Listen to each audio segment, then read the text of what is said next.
그럼 지금부터 AI 대전환, 기술 패권과 사회 미래라는 주제로 첫 번째 세션을 시작해 보도록 하겠습니다. 두 분의 주제 발표 후에 패널 토론이 진행될 예정입니다.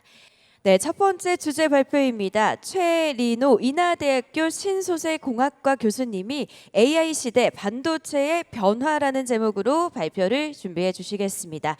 그럼 교수님을 모시고 발표를 들어보도록 하겠습니다. 네, 안녕하십니까. 인하대학교 신소재공학과 최리노입니다. 이렇게 영광된 자리에서 발표를 하게 돼서 저도 개인적으로 영광입니다. 많은 기자님과 또 고관대장님 앞에서는 처음이었는데 많은 고관대장님께서는 떠나셨네요. 자, 오늘 제가 말씀드릴 것은 저는 반도체 하는 사람입니다. 그래서 반도체는 기본적으로 AI를 하기 위한 하드웨어죠.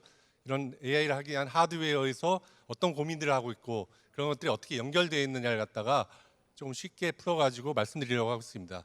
요거는 제가 두 번째 책인 AI 반도체 곧 나올 거거든요. 나오게 되면 제가 홍보를 좀 부탁드리도록 하겠습니다. 예. 자, 우선은 사람이 산업혁명 이후에 힘을 쓰는 것들은 다 기계가 할 수 있게 됐죠. 그 이후에 하는 생각은 당연히 생각을 갖다가 기계가 할 수 없을까? 생각하는 기계를 갖다가 만들고 싶어 합니다. 그래서 그 생각하는 기계를 어떻게 만들까 하려면 이제 생각이라는 게 무엇인지 알아야 되잖아요. 그러니까 생각이라는 게 어떻게 될까? 인간의 뇌라는 게 어떻게 구성되어 있을까를 갖다가 볼 수 있게 됩니다. 1887년에 칼이라는 사람이 현미경을 통해 가지고 인간의 뉴런을 갖다 발견하게 되죠.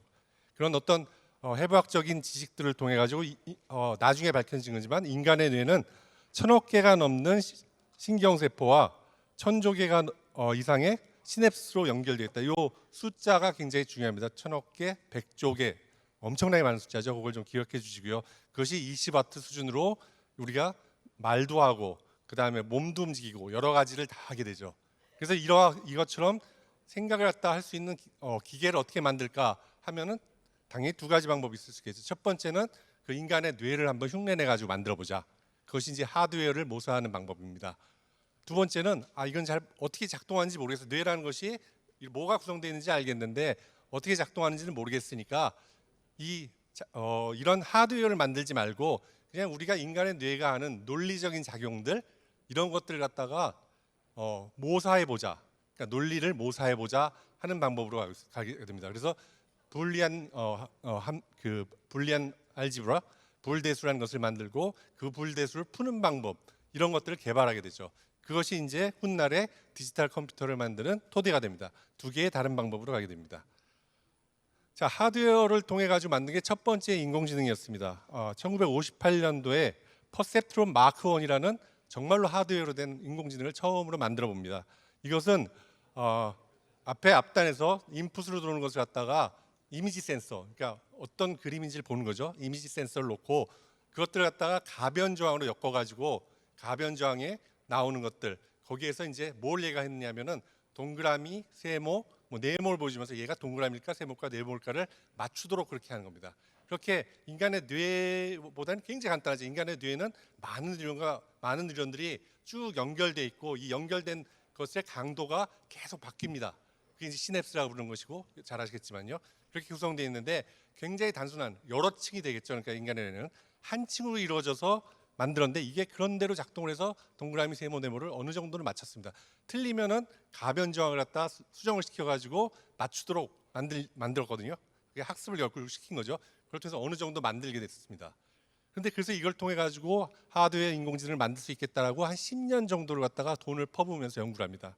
그런데 이것이 결국 밝혀진 것은 XOR 문제를 갖다 못 푼다라는 것인데 이것을 갖다 1969년도에 마빈 미니스키가 논문을 통해 가지고 얘기를 하는데 결국 중요한 건 뭐냐면 복잡한 문제는 못 푼다라는 겁니다.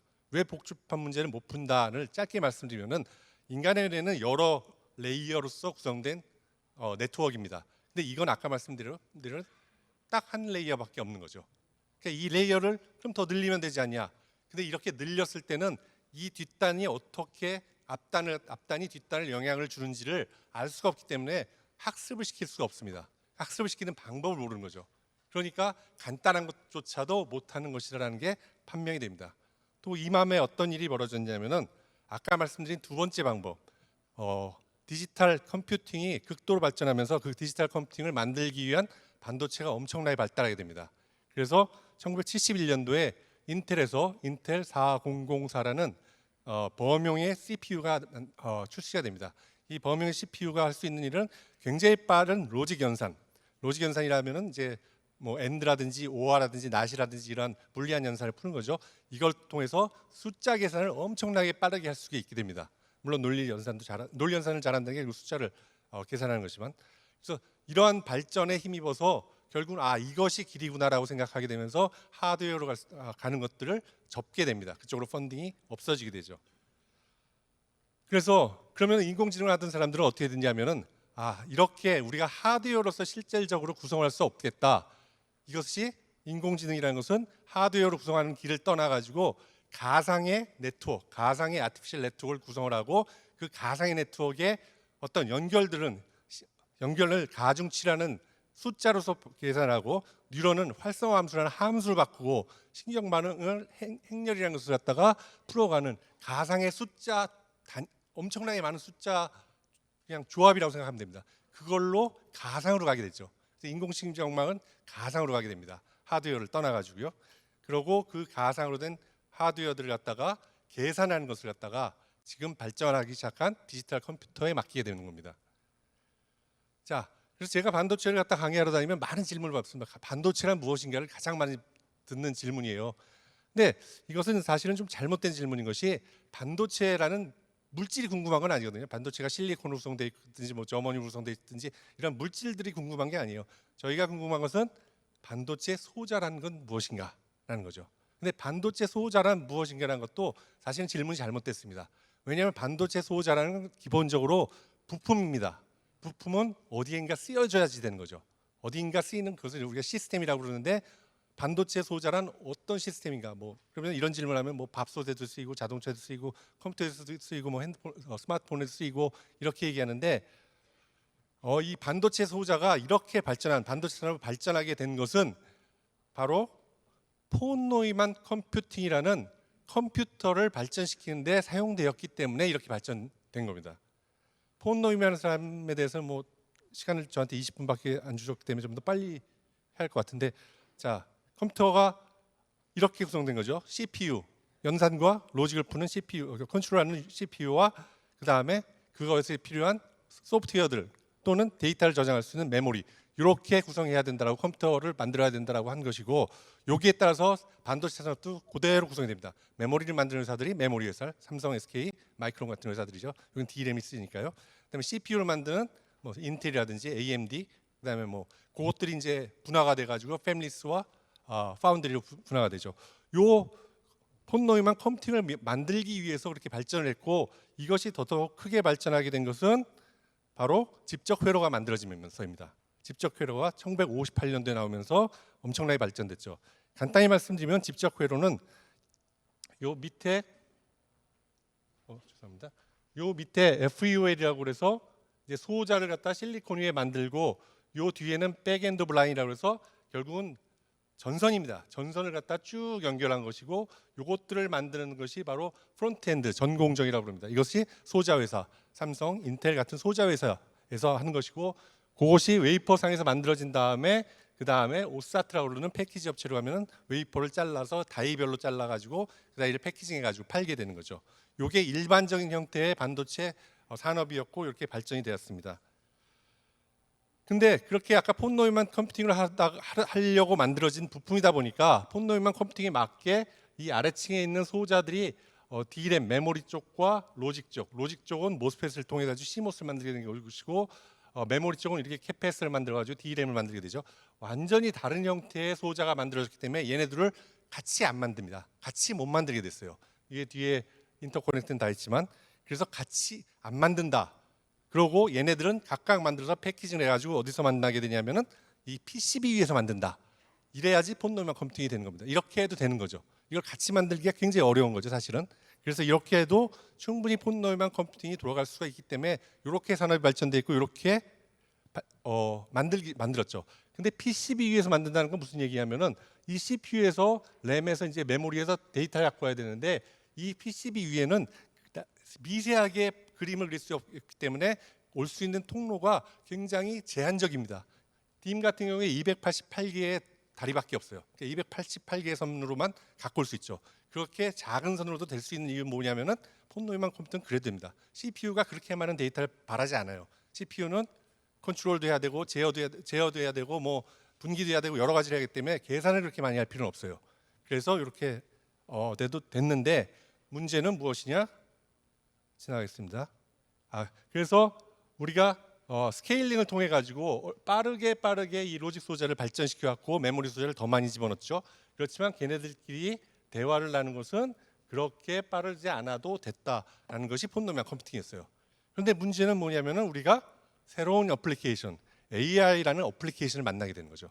AI라는 어플리케이션은 기본적으로 러닝, 우리가 갖고 있는 데이터로 얘가 개냐 고양이냐를 갖다가 맞추는 것들을 계속 주면서 여기 있는 가중치를 갖다가 바꿔가는 겁니다. 가중치와 물론 바이어스를 갖다도 있지만 가중치를 바꿔가는 것들을 하고 그 다음에 그렇게 만들어진 최적의 이 조합, 최적의 조합을 가지고 얘를 보여주면서 얘는 개냐 고양이냐를 맞히게 만드는 거죠. 그렇기 때문에 여기서 필요한 것은 이 가중치를 갖다가 최적으로 만들기 위해서 굉장히 많은 연산이 필요한 게 됩니다. 딥 뉴럴 네트워크라는 것은 아까 만든 대로 인간의 두뇌처럼 여러 개의 층으로 놓고 걔네들을 갖다가 연결을 다 하는 거죠. 연결을 다 해가지고 여기에 인풋을 넣었을 때 아웃풋이 뭐가 나오느냐를 갖다가 훈련을 시키는 거죠. 트레이닝을 시켜가지고 가장 적합한 웨이트 가중치와 그 다음에 바이어스를 갖다가 구하는 단계입니다. 그래서 결국은 우리가 뉴럴 네트워크 이건 굉장히 간단하죠. 그래서 이런 행렬 연산으로서 풀 수 있고 여기다 인풋을 넣었을 때 이 다음과의 관계 행렬 연산, 그다음에 요 놈이 여기다 얼마나 줄지를 바이어스, 그것들을 갖다가 행렬 연산과 바이어스. 그래서 최적의 행렬 요 웨이트 값을 가진 행렬과 최적의 바이어스 값을 구하는 것이 바로 AI의 학습입니다. 자, 이것이 그냥 이렇게 보면 굉장히 간단해 보입니다. 행렬 덧셈 더하기 곱셈 더하기 덧셈이잖아요. 다 아시다시피 굉장히 간단한데 이것이 숫자가 커지면 커질수록 더 똑똑해진다는 게 문제인 겁니다. 자, 그래서 GPT-1이 2018년도에 나왔을 때 1.1억 개, GPT-2가 15개. 그래서 뭐가 보이는 듯한데 GPT-3가 2022년도에 나오면서 1755개의 파라미터는 웨이트의 숫자와 바이어스의 숫자를 합친 걸 얘기합니다. 요 정도 됐더니 갑자기 얘가 사람처럼 대화를 하기 시작합니다. 사람처럼 언어를 구사하기 시작하는 겁니다. 숫자를 늘렸을 뿐인데. 그래서 스케일링 법칙이라고 해서 이렇게 숫자를 크게 하면은 된다라는 건데 이 숫자를 크게 하는 것이 어떤 의미인지 어떤 이 숫자가 얼마나 큰 숫자인지를 좀 아셔야 돼요. 1750억 개의 파라미터면은 이것들이 있고 걔네들 이용해서 행렬을 한다는 얘기지 않습니까? 이 행렬을 하기 위해서 필요한 학습 데이터가 1.5 테라바이트 되고 얘네들을 갖다가 계산하는 얘네들을 갖다 모델 가중치만 이 1750억 개 모델 가중치만 700기가바이트의 메모리가 필요합니다. 그리고 학습 시 이 모델만 필요한 것이 아니고 모델 갖다가 더 잘 연산할 수 있게 옵티마이저라는 것이 붙어줘야 되는데 그것까지 필요하려면 2800기가바이트 정도가 필요하죠. 그래서 총 학습량은 3.14 곱하기 10의 23승 플랍스 플로팅 포인트 시간당 초당 오퍼레이션 이게 얼마나 큰 숫자인지가 사실 감이 잘 안 오실 텐데요. 그냥 인간이 인류가 지구에 등장한 이래 모든 사람이 매일 100만 번씩을 해도 아직까지도 못 풀어낼 만큼 많은 숫자입니다. 그러니까 이 숫자의 계산을 해야지만 그 다음에 어느 정도 적합해지는 모델이 만들어지는 거죠. 그래서 엔비디아가 만든 지금은 이제 베라 루빈이 나오고 있고 고전에 이제 GB200, 그다음에 H100이 그 전에 나왔고 그다음에 A100이 가장 많이 팔렸죠. A100 한 장만 갖고 한 장이 80기가의 모델을 갖고 있습니다. 그러니까 2800기가를 담을 수조차 없어요. 한 장에는. 그것이 한 1024장을 가지고 해야지만 한 34일 정도 걸려가지고 이 학습을 완성시킬 수 있습니다. 그 정도로 엄청난 양의 학습량이 되는 거죠. A100 80기가 한 장 갖고는 12만 년 정도의 시간이 걸린다고 그러죠. 13만 년 정도. 그러니까 이 계산이 너무나 엄청난 숫자가 됐다라는 것을 기억해 주셔야 돼요. 근데 이걸 갖다가 그러니까 어떻게 해야 되냐? 기본적으로 숫자 계산을 엄청나게 많이 해야 되니까 그냥 일반 CPU는 필요가 없어요. 이 CPU는 주로 많이 하는 일이 복잡한 제어, 논리, 분기이기 때문에 그렇게 많은 데이터를 통해서 계산하는 계산 코어를 많이 갖고 있지 않습니다. 24개. 그러니까 코어가 많이 가진 GPU를 써야 되는 거고 18,000개를 써야 되는 것이고요.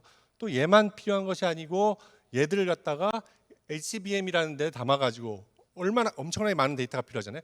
걔네들을 갖다가 이 GPU에 굉장히 많은 다리로서 많은 인터커넥트로 이해하기 때문에 그러기 때문에 인터포저라는 것을 이용해서 반도체의 공정을 통해서 만들어가지고 연결해서 공급을 해야 합니다. 그래서 인터포저 HBM이 필요해지게 되죠. 이렇게 해서 이제 AI의 가속기가 만들어지고 있는 겁니다. 자, 가장 간단한 좀 더 발전된다면은 이렇게 두 개를 놨을 때는 이 메모리에서 이 컴퓨터에까지 오는 거는 요 엣지의 길이에 비례하게 되잖아요.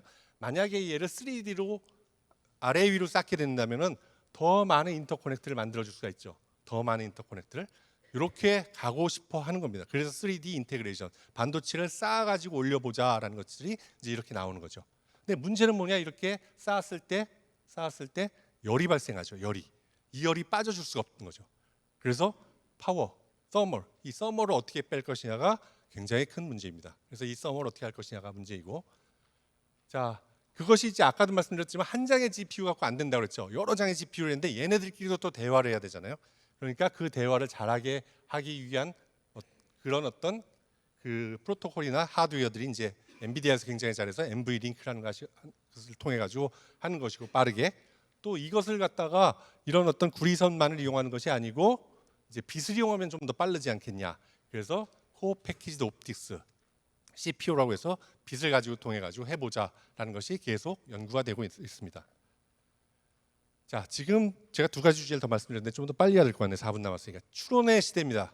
그러니까 AI 아까 모델을 만드는 것이 학습이라면 이 모델을 사용해 가지고 우리가 질문하면 대답을 해주고 이런 것이 추론이죠. 추론의 워크로드가 지금 55% 그리고 점점 증가하고 있습니다. 빠르게 말씀드리면은 이 추론을 하기 위해서는 이 학습했을 때 필요한 하드웨어와 조금 다른 조건의 하드웨어가 필요합니다. 우선 연산량보다는 메모리 대역폭이 훨씬 중요하고요. 그 다음에 수치 정밀도는 좀 낮아도 되지만 지연은 없이 우리가 물어봤을 때 바로바로 대답을 해주기 때문에 지연은 없이 빨리빨리 대답을 해줄 수 있는 그런 것이 필요합니다. 그래서 그런 어떤 추론에는 다른 하드웨어가 필요하다라는 것이 핵심이고, 그러기 위해서 여기 필요요새 백 대표님도 오셨지만 이제 추론 칩을 위해서 많은 노력하는 회사들이 여러 회사가 있죠. 그리고 학습에서는 엔비디아가 아직도 굉장히 큰 역할을 하고 있고요.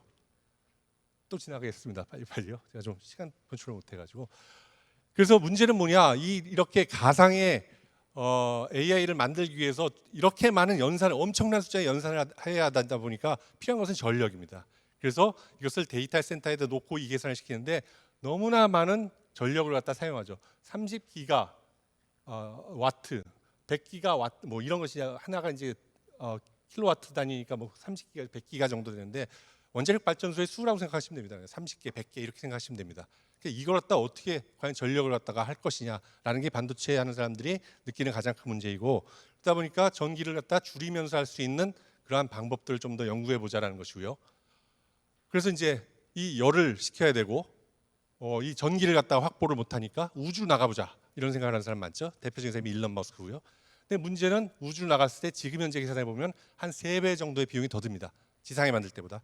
근데 이것이 저는 큰 문제라고 생각했는데 이 계산에 안 포함된 것이 무엇이냐면은 주민 수용성입니다. 데이터 센터를 지키기 위해서 거기에 대한 전력 공급이라든지 이런 부분에 있어서 주민 수용성이라는 것이 굉장히 떨어지거든요. 그렇기 때문에 경제성이라는 것은 오히려 지금 우주로 가는 것이 조금 더 올라갈 것이다. 물론 이걸 갖다 다 극복할 수 있을지 모르겠지만 그런 부분이 있고, 그다음에 우주 데이터 센터의 가장 큰 문제는 냉각이 공짜라는 것이 아니고 냉각을 이루는 복사를 이용해야만 되기 때문에 이 복사라는 것을 할 수 있게끔 해줘야 되고, 그러고 그다음에 우주 방사선을 갖다 어떻게 처리할 것이냐 이런 부분들을 갖다가 연구해줘야 된다라는 거죠.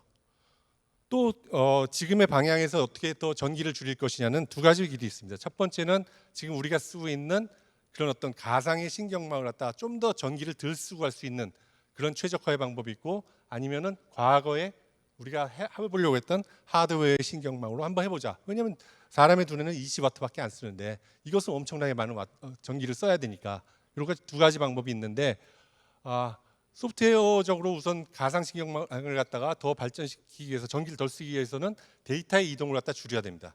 그렇게 하기 위해선 메모리 쪽에서도 조금 계산을 해줘라. 그래가지고 데이터를 좀 덜 보내게 해주라. 그러면 메모리 내부에 연산할 수 있는 PIM, 프로세스 인 메모리라는 것이 있고요. 그다음에 물리적으로 아까 말씀드린 3D로 쌓으면은 그 전달할 수 있는 길이가 짧아지죠. 길이가 짧아지면 전력 소모가 적어집니다. 그래서 한 웨이퍼 한 장에 패키징이 아닌 여기에 한 장에 한 칩으로 만들자. 이게 셀레브라스에서 이제 만드는 방법이고, 아니면 3D로 쌓자. 이것이 이제 3D 인테그레이션 쪽에서 나오는 얘기고요. 이런 방법도 있고요. 마지막으로 말씀드릴 것은 이제 두뇌를 모방하는 뉴로모픽인데요. 이것은 사실은 제가 제미나이한테 시켰는데 저는 굉장히 부정적으로 생각하는데 굉장히 긍정적인 그림을 그려줬어요. 그래가지고 좀 지나가는데, 문제는 뭐냐면은 우리가 아직까지 알고리즘 얘를 갖다가 어떻게 학습을 시키는지 학습 방법에 대해서 잘 모른다는 거죠. 하드웨어를 통해 가지고 만들었을 때. 그러고 만들기도 쉽지 않습니다. 아까 1000억 개 100조기를 말씀드렸잖아요. 그렇게 인테그레이션 할 수 있는 방법이 아직까지 반도체 기술은 없습니다. 그래서 과연 어떻게 만드느냐의 부분, 이 두 가지 부분이 굉장히 큰 숙제입니다. 네, 감사합니다.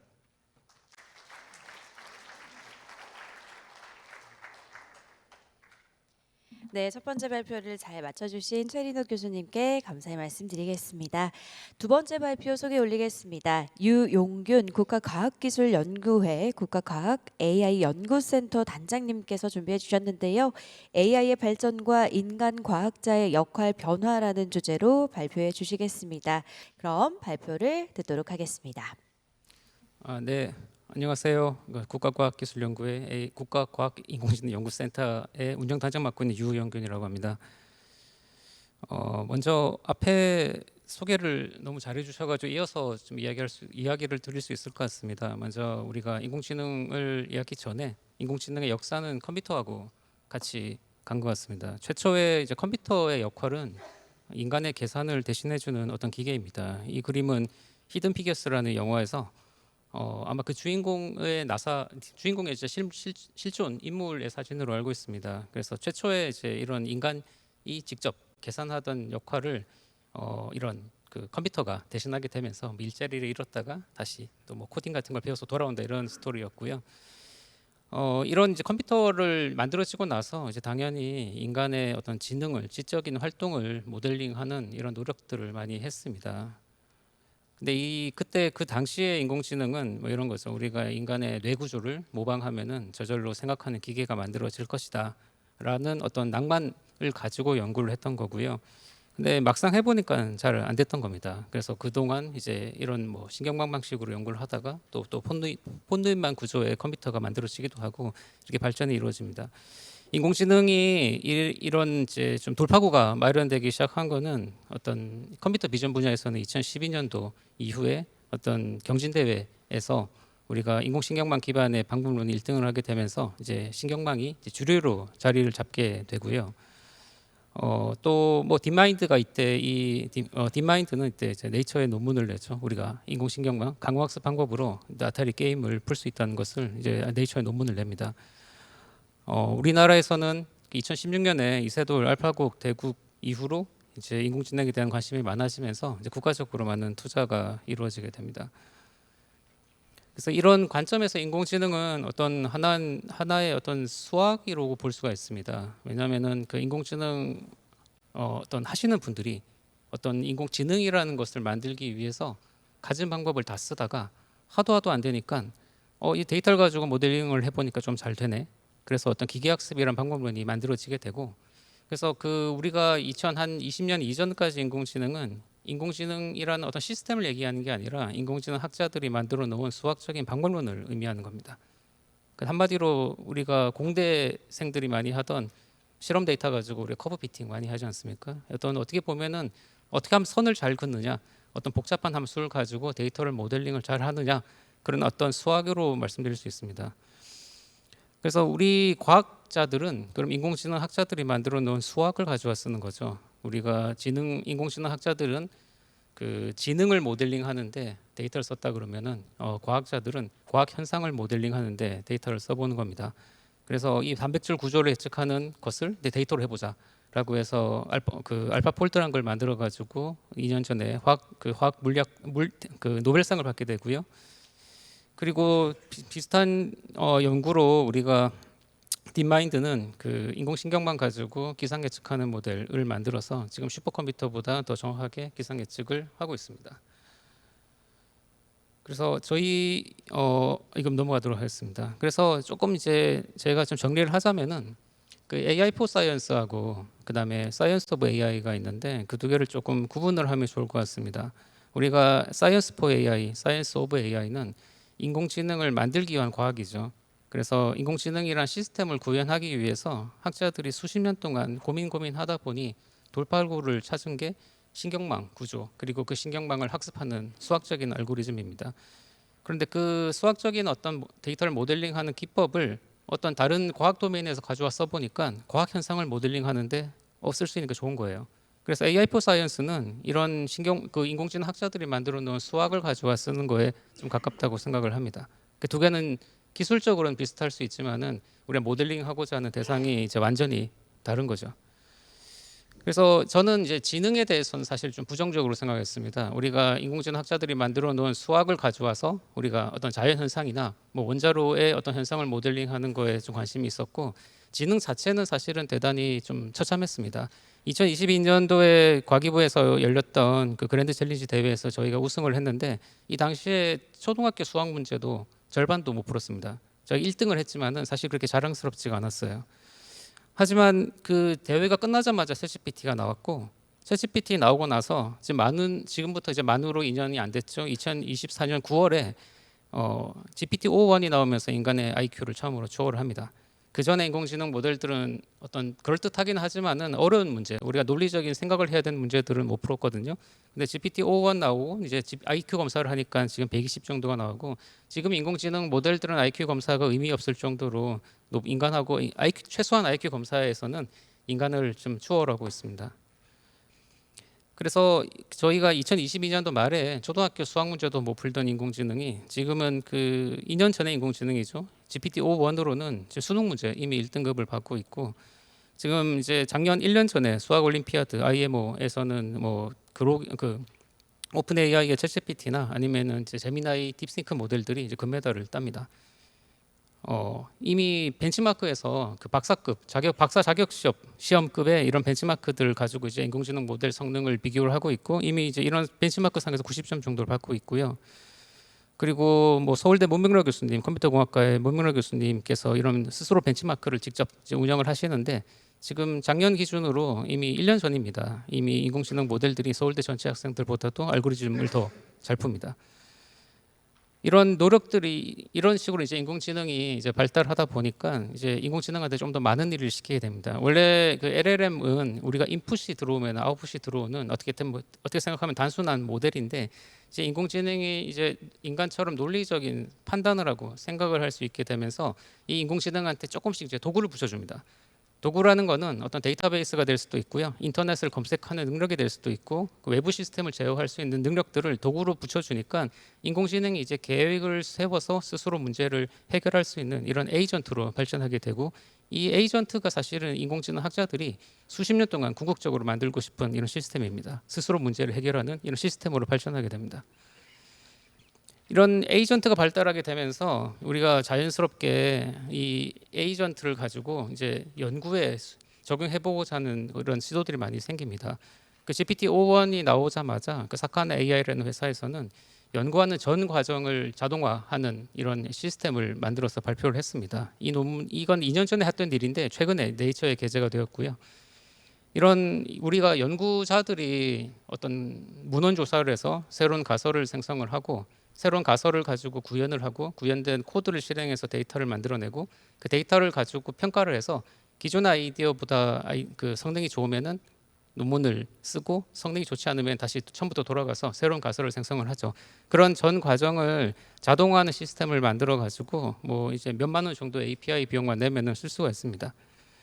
이런 논문들이 최근 아니죠. 이것도 1년 전의 얘기입니다. 1년 정도 전이라면은 이미 인공지능 학계에서는 유물이라고 얘기를 하는데 이미 인공지능 학계에서 인간이 피어 리뷰를 꽤 빡시게 하는 인공지능 학회에서 이 인공지능으로 쓴 논문이 어셉트 게재가 되는 어떤 이런 어떤 네, 이벤트도 있었습니다.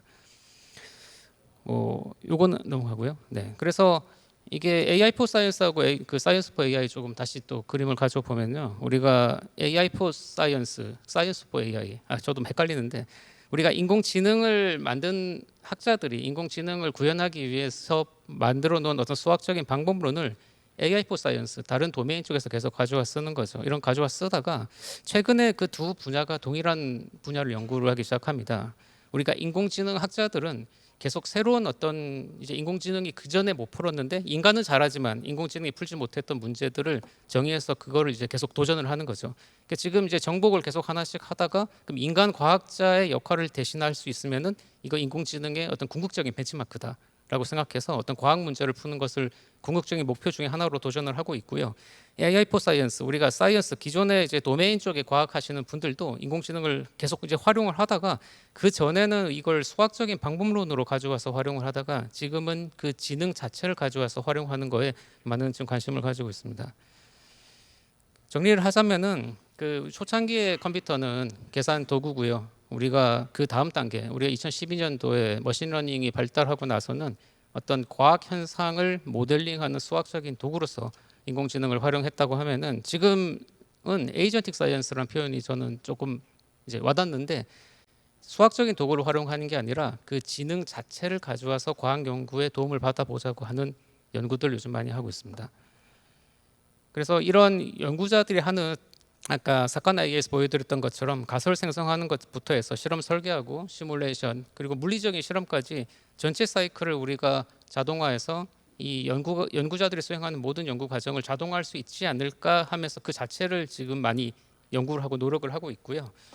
그 예시를 하나만 좀 보여드리면은 뭐 이런 게 있습니다. 우리가 아이디어를 내는 것 자체가 우리가 과거의 연구자들이 만들어 놓았던 많은 연구 문헌들을 가지고 새로운 아이디어를 이제 창출해내지 않습니까? 그러면 그 과거에 이제 어떤 A라는 논문이 BC라는 논문을 레퍼런스로 했고, 또 B라는 논문의 장점을 레퍼런스했고, D라는 논문에 뭐 이렇게 비판적으로 레퍼런스를 했다든지, 우리가 학문이 발전한 그 체계 자체를 우리가 데이터로 모델링을 해볼 수가 있습니다. 이 자체를 모델링을 한다면은 새로운 어떤 아이디어를 내는 것도 인공지능으로 해볼 수 있다는 거죠. 우리가 과거에 사람들이 어떻게 아이디어를 내서 어떻게 논문을 써갔는지를 데이터화해가지고 데이터베이스에서 인공지능 모델로 학습을 시킨다 그러면은 그 학문 체계 전체의 월드 모델이 만들어져서 새로운 아이디어도 제너레이션할 수 있을 것이다. 이런 연구들도 있고요.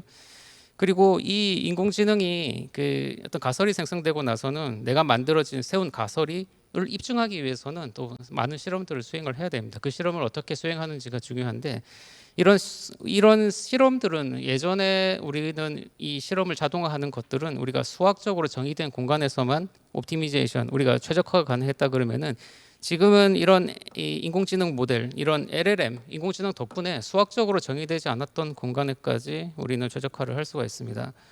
그래서 요거 넘어갔고요. 그러면은 이 어떤 의미가 있냐면은 우리가 공학적으로 봤을 때 예전에 뭔가를 자동화하기 위해서는 다 그걸 정량화했어야 됐어요. 우리가 조절하고자 하는 수치도 숫자로 표현해야 되고, 우리가 목적으로 놓는 어떤 성능도 숫자로 표현될 수 있는 것만 우리는 수학적인 옵티미제이션 이용해가지고 자동화가 가능했다 그러면은 인공지능 시대에서는 우리가 인풋도 수학을 초월해서 텍스트 공간에서, 그리고 이 인간이 어떤 애매모호하게 표현하는 거 있지 않습니까? 예를 들어 숫자로 표현되지 않는 음악이 뭐 듣기 좋다, 예를 들어서 바이올린 소리가 좋다, 이런 어떻게 막연하게 표현하는 텍스트 공간에서도 우리가 목표를 설정해서 옵티미제이션, 자동화가 가능한 시대에 살고 있습니다. 한마디로 모든 엔지니어링을 하는 대부분의 일들이 현재 최소한 자동화는 가능하다.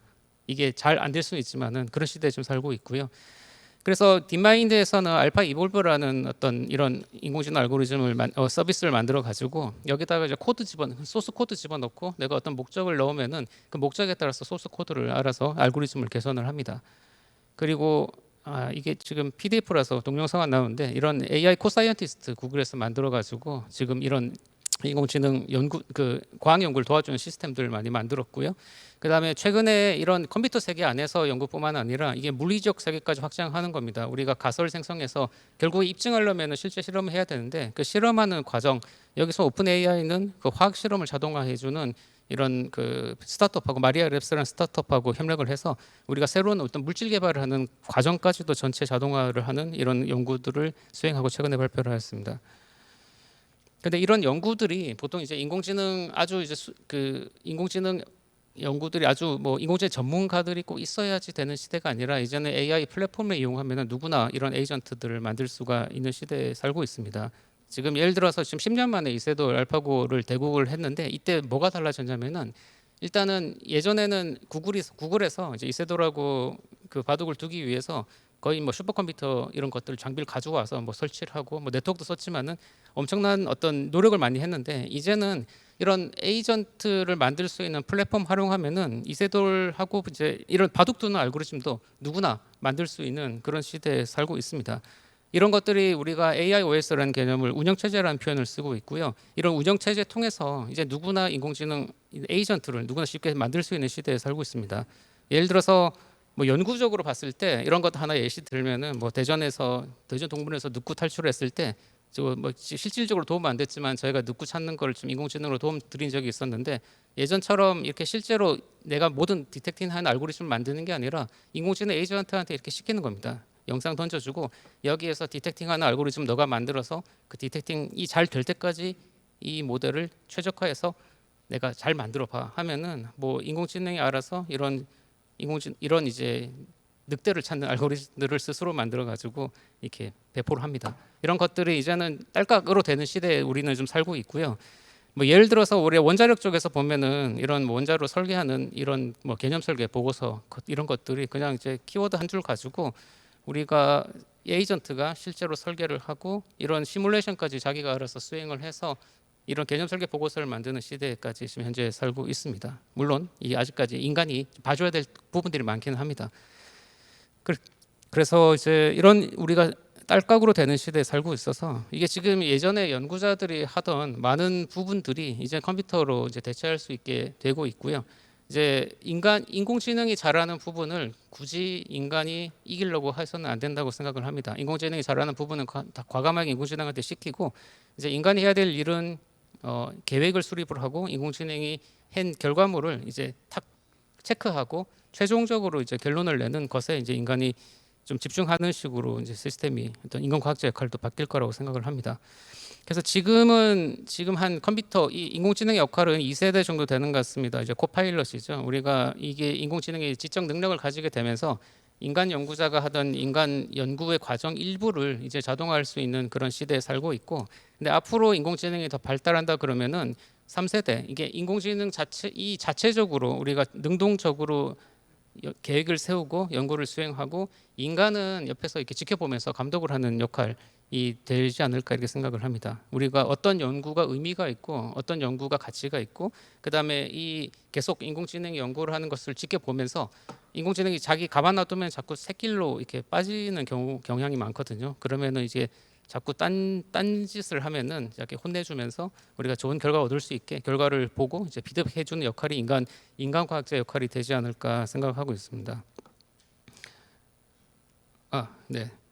그래서 이런 시스템 중에 하나 뭐 소개해드리면 지금 이미 뭐 이런 서비스들이 나오고 있는데 AI 카이브라는 서비스가 있습니다. 이거는 이제 인간만큼 이제 AI가 가설도 생성을 잘하고 인간만큼 스스로 연구도 잘하고 아직은 그렇지 않지만 만약 그렇다고 하면은 인공지능이 가설도 생성하고 인공지능이 연구도 해서 논문도 쓰고 또 인공지능이 이 논문 리뷰하는 것도 잘 하거든요.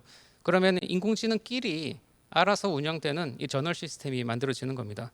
그러면은 인공지능끼리 또 피어 리뷰 해가지고 좋은 연구만 이렇게 퍼블리시를 하고 그럼 인간과학자는 인공지능이 하는 연구들 지켜보고 있다가 좋은 아이디어 있으면 이제 그 아이디어 가져와서 내가 내 거다 이렇게 내가 이제 독점권을 가지는 거죠. 좋은 아이디어 있으면 가져와서 내가 그걸 더 발전시켜서 인간이 연구할 수 있는 이런 시대도 오지 않을까라고 생각합니다. 뭐 좀 먼 미래에는. 그래서 이런 식으로 우리가 인공지능을 쓰냐 쓰지 않느냐에 따라서 이제 그 과학기술의 어떤 속도가 엄청나게 많이 바뀔 거라고 생각합니다. 중국 과학원은 이미 2024년부터 이런 시스템을 만들기 시작했고요. 작년에 발표했습니다. 반석이라는 시스템 발표했고, 이 시스템이 인공지능 에이전트입니다.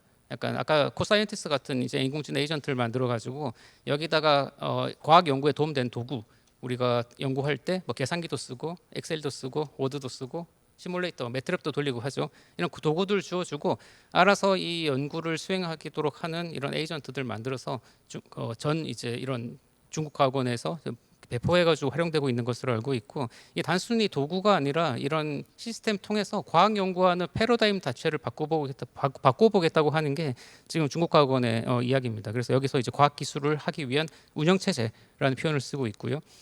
미국도 이제 깜짝 놀랐는지 2025년 11월에 이제 제네시스 미션을 발표했습니다. 여기서는 저희가 깜짝 놀랐는데 제2의 맨하탄 프로젝트, 제2의 아폴로 계획이라는 표현까지 쓰고 있고요. 이제 미국이 인공지능을 잘하니까 인공지능을 활용해서 우리가 중국이 쫓아오고 있는데 어떤 과학 기술의 패권을 다시 한번 격차를 벌려서 패권 국가로서의 자리매김을 해보고자 이제 제네시스 미션을 발표했습니다. 그래서 여기서는 우리가 그 각 연구소에서의 데이터를 전략자산에서 한 곳에 모으고 이걸 통해 가지고 인공지능을 활용해서 과학 기술의 격차를 더 벌려보자고 하는 게 미국의 제네시스의 미션입니다. 우리나라도 작년부터 계속 이렇게 준비를 했었고요. 그래서 지금 이제 국가과학 AI 연구센터가 지금 현재 설립이 되었습니다. 설립이 돼서 지금 이제 막 3개월 정도 되었고요. 그리고 우리가 과학 기술을 인공지능으로 발전시키는 것을 지원을 하고 그 지원을 어떻게 하면 잘할지를 연구해주는 기관이라고 보시면 될 것 같습니다. 그것을 위한 GPU, 데이터, 자원을 모으고 AI 과학자를 만들어서 연구자들한테 제공을 할 예정입니다. 그래서 보시면은 그 GPU를 자원을 효율적으로 활용할 수 있게 한 곳에 모으고요. 그다음에 데이터를 인공지능이 활용될 수 있는 형태의 고품질 데이터로 변환하는 일을 진행을 합니다. 그리고 이걸 통해서 우리가 그 대한민국에 있는 모든 과학자분들이 이 시스템을 이용해 가지고 연구를 훨씬 더 기존보다 효율적으로 수행할 수 있는 이런 자율과학 시스템을 만들어 가지고 운영하는 것이 저희가 목표이고요. 이걸 통해서 저희가 만들고자 하는 시스템은 이런 플랫폼이라고 생각합니다. 유튜브 같은 플랫폼이라고 생각합니다. 왜냐하면은 모든 연구 과정을 이 AI 시스템이 전체를 자동화하는 건 사실 저는 불가능하다고 생각하거든요. 언제나 인간의 역할은 필요하다고 생각합니다. 근데 그 인간의 역할이 이제는 우리가 유튜브를 설명드리면은 예를 들어서 누구나 1인 미디어에서 능력만 있으면은 뭐 100만, 200만 이런 구독자를 가질 수 있지 않습니까? 돈을 벌 수 있지 않습니까? 그것처럼 이런 플랫폼 이용하면은 능력 있는 개인 연구자도 세계적인 연구 성과를 낼 수 있도록 지원해 주는 그런 플랫폼으로 이해하시면은 될 것 같습니다. 네, 이것으로 마치도록 하겠습니다. 감사합니다. 네. 네, 좋은 발표해 주셔서 감사드립니다. 그럼 지금부터 첫 번째 세션의 토론을 이어가도록 하겠습니다. 함께 해주실 패널 분들을 호명해 드리도록 하겠습니다. 오늘 좌장은 한국과학기자협회 이사인 류준영 머니투데이 부장님이 맡아주시고요. 백준호 퓨리오사 AI 대표님, 조승한 연합뉴스 기자님, 그리고 최호 전자신문 차장님, 그리고 주제 발표해 주신 최리노 교수님과 유영균 단장님도 함께 토론에 참여해 주시겠습니다. 무대 위로 모시도록 하겠습니다. 그럼 좌장이신 류준영 부장님께 마이크를 넘기겠습니다. 예, 안녕하십니까. 섹션 1의 좌장을 맡은 한국과학기자협회 유준영입니다. 전국의 과학자들 각자의 책상 위에 하나의 연구소가 있게 된다는 유영균 단장님의 발표, 그리고 폰 노이만을 넘어선 두 가지 진화 방향을 제시한 최리노 교수님의 발표 모두 매우 인상적이었습니다. AI 시대의 반도체가 어떤 방향으로 진화하고 있는지, 또 AI가 과학자의 연구 방식과 역할을 어떻게 바꿔가고 있는지를 살펴볼 수 있었습니다. 앞선 발표가 큰 변화의 방향성을 짚어보는 시간이었다면 지금부터는 산업과 정책, 언론의 현장에서 마주하고 있는 조금 더 구체적이고 현실적인 문제들을 중심으로 이야기를 나눠보겠습니다. 먼저 오늘 함께해 주신 패널 여러분을 소개하겠습니다. AI 반도체 분야를 선도하며 차세대 AI 컴퓨팅 기술을 이끌고 있는 백준호 퓨리오사 AI 대표님 함께하셨습니다. 네, AI와 반도체 등 첨단 기술 분야를 오랫동안 취재해온 최호 전자신문 기자님 함께하셨습니다. 네, 그리고 과학기술과 산업 정책 분야를 폭넓게 취재하면서 기술의 사회 경제적 파급 효과를 심층 보도하고 있는 조승환 연합뉴스 기자님 함께하셨습니다. 네, 그리고 유영균 단장님, 최린호 교수님 기조 발표에 이어서 패널 토론까지 함께해 주셨고요. 당초 오늘 토론에 윤지용 과학기술정책연구원 원장님도 함께할 예정이었지만 국회 정무위 업무 보고 일정이 갑작스럽게 잡히면서 부득이하게 참석하지 못하게 됐습니다. 참석자 여러분들의 너른 양해를 부탁드리겠습니다. 저는 지난해도 이 자리에서 새 정부의 AI 정책과 AI 반도체 산업 전략을 주제로 패널 토론을 진행한 바 있는데요. 올해처럼 AI 대전환 반도체와 사회의 미래라는 폭넓은 주제는 아니었지만 당시 논의 역시 지금의 변화를 내다보는 아주 중요한 출발점이었다고 생각합니다. 그때 조승환 기자님께서 과학 저널리즘에서 바라본 AI를 주제로 발표하면서 AI가 가져올 사회적 파급 효과를 국민에게 정확하게 전달하고 규제와 윤리, 정책적 쟁점을 균형 있게 다루는 것이 언론의 책무라고 말씀을 하셨는데요. 지난 1년을 돌아봤을 때 당시 말씀하셨던 과학 저널리즘의 역할이 실제 보도 현장에서 어느 정도 구현됐다고 보십니까? 네, 안녕하세요. 연합뉴스 조승환 기자입니다. 제가 여기 지금 3년째 AI 관련 주제로 지금 패널 참여를 하고 있는데 1년 전에 제가 저렇게 말했다는 얘기를 들었을 때 제가 정말 저렇게 말했었나 할 정도로 1년 만에 AI 관련한 수많은 변화가 있어가지고 급박하게 바뀌는 것 같고 사실 저는 이제 과학을 담당을 하고 있는데 지금 과학 기자들이 좀 그런 생각을 할 거예요. 제가 과학 기자들이 AI 기사를 잘 안 쓰거든요. 지금 왜냐하면 AI가 이미 좀 사회의 한 현상으로 넘어간 것 같아요. 그래서 이제 기술적인 내용을 다루거나 이런 걸 넘어서 뭐 경제, 사회, 뭐 문화, 뭐 온갖 분야에서 지금 다 동작하고 있는 그런 것 같은데 그래서 저희가 이전에 뭐 과학 저널리즘 측면에서 뭐 이런 책무가 있고 뭐 그렇게 다뤘지만 지금은 이제 그냥 보편적인 언론 윤리 차원에서 이제 AI를 다루는 그런 수준까지 나간 것 같고 그런 측면에서는 뭐 기자들이 뭐 평소에 하는 대로 잘 하고 있는 것 같은데 근데 이제 과학 분야에서 AI를 그래도 좀 어떻게 봐야 되느냐라고 했을 때는 저희는 여전히 좀 그래도 이 AI가 가지는 기술이 좀 어떤 영향을 미치는가를 정확하게 설명하는 그것이 여전히 저희 책무라고 생각을 합니다. 그 대표적인 예가 저희가 연초에 있었던 것 같은데 터보 퀀트라는 기술이 한번 공개됐을 때 구글에서 그게 공개가 되자마자 막 미국 시장이 주식이 막 4%씩 빠지고 메모리 반도체 시장이 근데 이게 사실 학회에서 발표되는 이제 구글의 한 기술 중에 하나였는데 그 기술 하나가 발표되는 것만으로도 이제 그 기술이 그냥 메모리를 압축할 수 있다.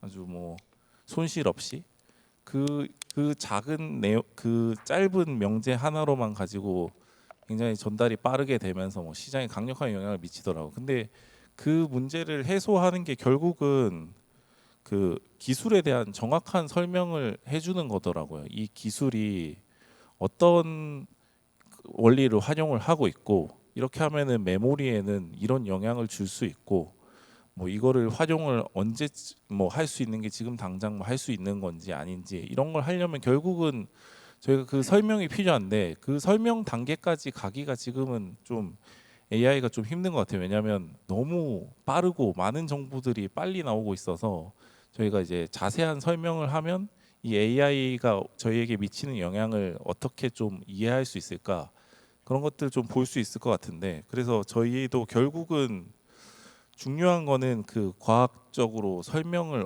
얼마나 잘해서 이제 AI가 미칠 영향을 기술적인 측면에서 파악을 좀 할 수 있게 도움을 주느냐 그 역할에 좀 여전히 중요한 것 같고 그리고 이제 또 말씀하신 게 아까 보면은 예를 들어서 영향력이나 그런 것들을 보는데 제가 이제 이게 전체적인 사회 현상으로 바뀐 것 같아서 저는 이제 제가 다루는 과학 쪽으로만 설명을 하면 지금 저희가 이 기사를 쓰는데 사실 좀 이 영향이 어떻게 과학기술 분야에 영향을 주는가에 대한 기사가 사실 제가 봤을 때는 거의 없는 것 같아요. 사실 솔직히 말해서 저희도 굉장히 쓰기가 어렵고 예를 들어서 AI가 이제 뭐 AI 과학자나 이런 것들이 굉장히 중요해지고 하지만 AI 과학자들이 가졌을 때 정말 어떻게 현장에서 지금 바뀌고 있는지 이런 것들이 사실 연구자들은 체감을 하실 것 같은데 그 연구자의 체감도 다 각각이고 저희가 이제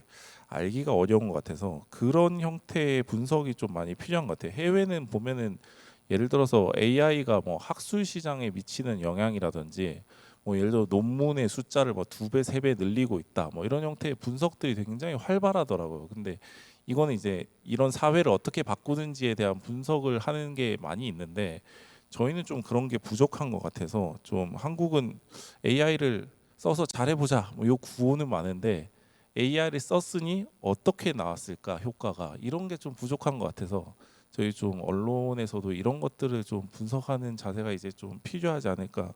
예, 저도 좀 그렇게 해야 될 것 같고 그렇게 생각합니다. 네, 잘 알겠습니다. 그렇다면 본격적으로 최호 기자님께도 질문을 좀 드리고 싶습니다. 오늘 두 분의 발표를 들으면서 가장 인상 깊었던 기술적 이슈는 무엇이었고 앞으로 업계가 주목해야 할 핵심 기술이나 해결해야 할 과제는 무엇이라고 보시는지 말씀 부탁드립니다. 예, 안녕하세요. 전자신문의 최호 기자라고 합니다. 일단 먼저 여기 좋은 기회를 주셔서 이정 회장님께 감사의 말씀을 드리겠습니다. 일단 그 최근에 이제 AI 그다음 이제 최린호 교수님 발표 먼저 말씀을 드리면 그 AI 반도체 관련해서 뭐 너무나 지금 뜨거운 관심을 받고 있는 분야라 저도 이제 최근에 취재하면서 여러 상황을 접하고 있는데요.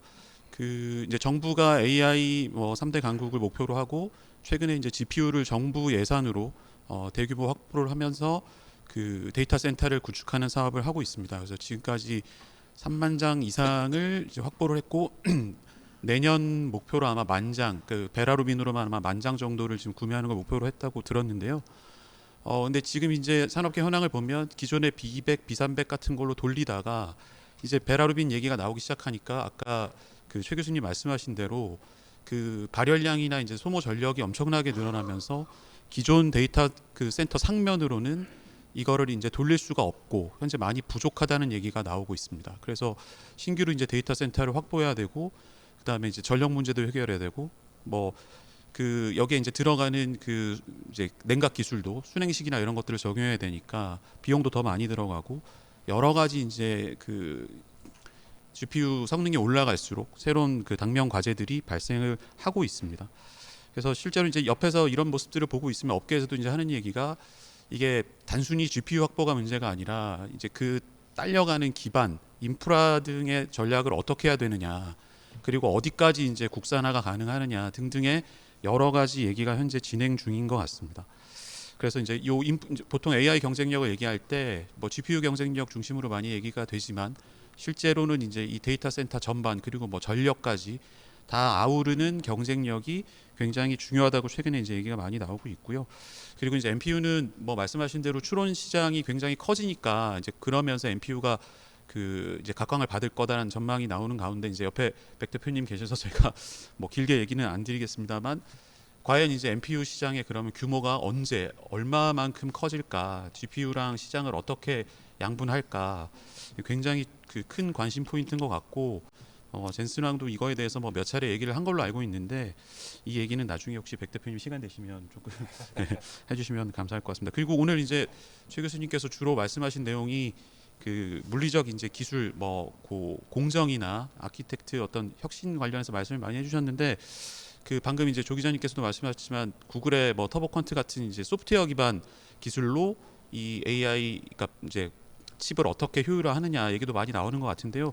그건 나중에 저한테 질문 기회가 주어진다면 최 교수님께 다시 한번 여쭙기로 하고요. 그다음에 유 단장님 그 발표와 관련해서는 이게 이제 연구 현장에도 AI가 도입돼서 그 에이전트 기반의 이제 연구가 이루어지고 있고 뭐 모델링이나 이런데 당연히 이제 그 기존의 슈퍼컴이 하던 역할 등을 더 이제 혁신적으로 하고 있다고 말씀해 주셨는데요.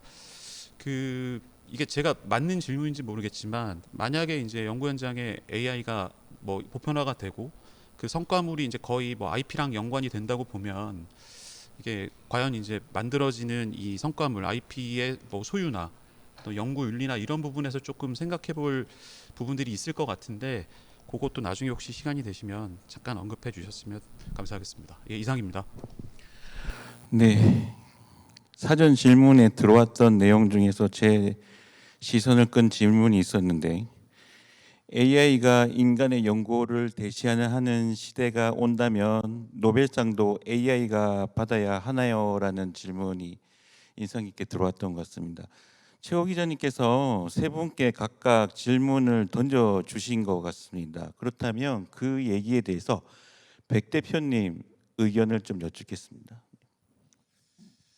그 우리 최호 우리 차장님께서 그 우리 MPU가 언제쯤 어떻게 성장할 거냐 이렇게 질문을 주셨는데 사실 우리가 지금 글로벌한 지형을 보면 제가 지금 우리 가장 프론티어 모델들의 한번 예를 한번 들어볼게요.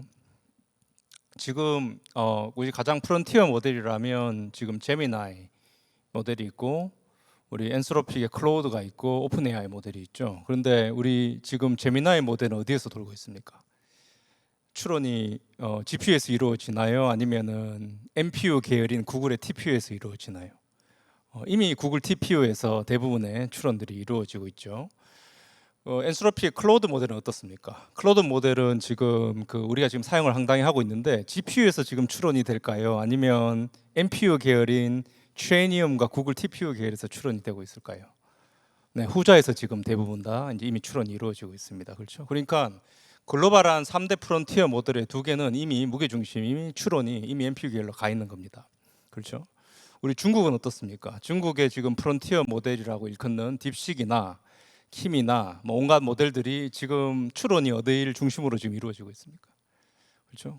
중국이 자체적으로 개발하는 NPU 중심으로 다 이루어지고 있죠. 그러니까 우리가 지금 이미 NPU는 뭔가 이렇게 주변에 있는 이제 가장자리에 있는 이런 기술이 아니라 이제 이미 우리 메인스트림의 이제 주류적인 기술로 이미 올해를 기점으로 이제 올라오고 있고 내년 기준으로 사실 지금 그런 NPU 계열의 가장 플랫폼적인 역할을 하고 있는 게 이제 브로드컴이라고 할 수 있는데 브로드컴의 이제 소위 말해서 NPU 우리가 뭐 XPU라고 부르기도 하는데 브로드컴적인 용어로 하면 이제 생산 물량이 구글의 웨이퍼 기준으로 엔비디아의 생산 물량에 아마 뭐 거의 이제 육박하는 그런 이제 물량들이 나오고 있기 때문에 이제 특히 이제 훈련이 아니라 이제 추론 영역에서는 그 과거와 같이 엔비디아가 이제 독점하는 시장이라기보다는 NPU와 GPU가 그 이제 어떻게 보면 상당히 그 시장을 갖다가 같이 양분하는 그런 이제 시대가 될 거라고 말씀을 드리고 우리 지금 우리 국내 약간만 한 몇 분만 더 말씀. 우리 국내 이제 뭐 저희가 같은 이런 NPU 회사들이 있는데 올해 저희가 한 2만 장 정도의 이제 물량을 양산하고 올해를 기점으로 해서 저희도 이제 그 생산 물량을 상당히 빠른 속도로 이제 올려 나갈 그럴 이제 계획인데요. 지금 우리 국내에 지금 계획을 하고 있는 뭐 우리 뭐 지금 10기가와트급 우리 데이터 센터 그러니까 캐펙스 구매로 따지면 거의 한 거의 1000조에 육박하는 이제 AI 데이터 센터를 이제 짓는데요. 저는 이 전체 물량의 한 70%가 우리가 추론에 배정된다고 한다면 그 전체의 한 30-40%는 우리 국내에 생산되는 NPU가 이제 그 추론에 상당히 이제 뭐 GPU를 완전히 배제하기보다는 GPU와 여러 가지 기술을 쓰되 전체 우리 그 AI 앞으로 정설될 AI 데이터 센터의 한 30-40%는 우리 지금 국내에 생산되는 NPU가 충분한 경쟁력을 가지고 이제 큰 역할을 갖다가 해낼 거로 이제 그렇게 기대를 하고 있습니다. 그렇게 제가 좀 답변을 갖다가 이제 드리고 싶습니다. 예, 그 방금 말씀하신 내용에서 이어서 제가 잠깐 질문 또 하나 드리고 싶은 게 어제 그 네이버가 그 엔비디아의 투자를 받았습니다. 자기들의 GPU를 쓰는 조건으로 데이터 센터를 짓는 형태였는데 그와 같은 마케팅은 우리뿐만 아니라 전 세계적으로 하실 것 같아요. 그렇다면은 지금 말씀하셨던 NPU를 공급하는 내용에서도 어느 정도 차질이 있을 수 있지 않을까라는 생각이 드는데 대표님 어떻게 보십니까?